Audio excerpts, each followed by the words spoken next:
Welcome back students in Holy Angel School and Junior College online classes, class 5 EVS part 1. Today we are going to discuss a chapter number 9, Map are our companions.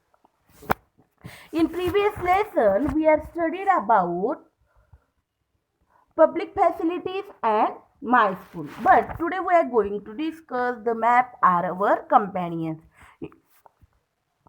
The land in our environment is not of the same height everywhere, correct? This unevenness given rise to various land shapes, creating different landforms such as the mountain, valleys, plateaus, plains, and island.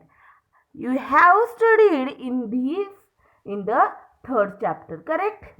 For the proper understanding of our environment, it is necessary to study the physical or natural setup of the land.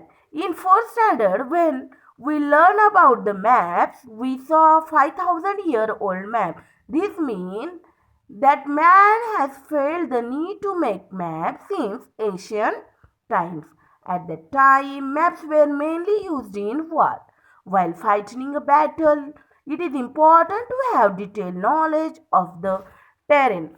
It helps us in working out strategies of defeating the enemies.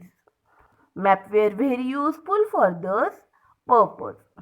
Taking into account the difference in their height, shapes, etc., various landforms can be shown on the map. There are different methods of showing this landform on a map.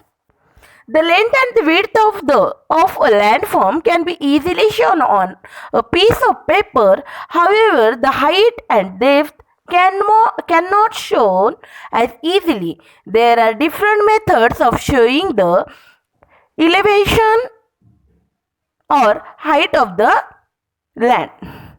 Number 1, counter line method. This method is used to show the unevenness of landforms on a map. The height of the land is measured from sea level. Next points of the same height are identified. Their position is marked accurately on the map. These locations are joined with the line. Such lines are called counter lines. See map A. In the map, lines are drawn each joining place of a specific height.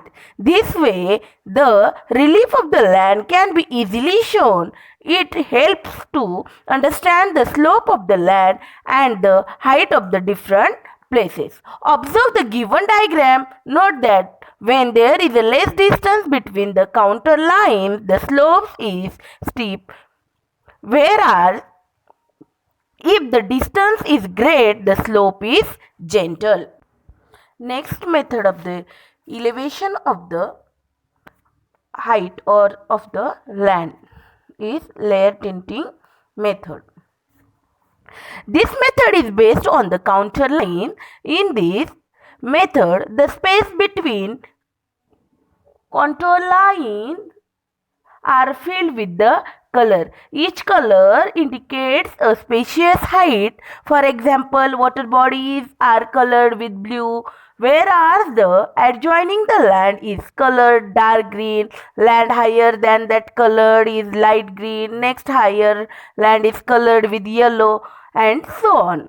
Study the given color index. Note how the colors change in the height. The colors between the counter lines shows up the difference in the physical setup. See the map B.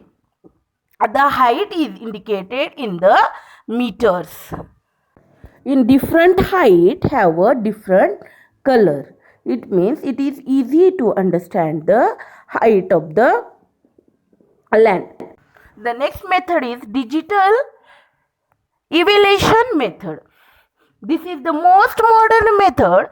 In this method, information obtained through the man-made satellite is presented with the help of the computer. See the map C. In it, we can directly observe the difference in differences in the height of the landform. Maps made using the above method help us to understand the physical setup of the region. In other words, they give us an idea of its height, relief, and slope. Using the computers, we can even find the heights of each point on the digital map. Physical maps can be used in military operation, tourism, drawing up, monitoring routes, in making regional development plans, etc. What we learn from this today's session: how to read the map, how the map is help us to know the height of the lands. We use the show the heights of the land different method. These are the counter line method, layer tinting method, and digital elevation method. Correct, students?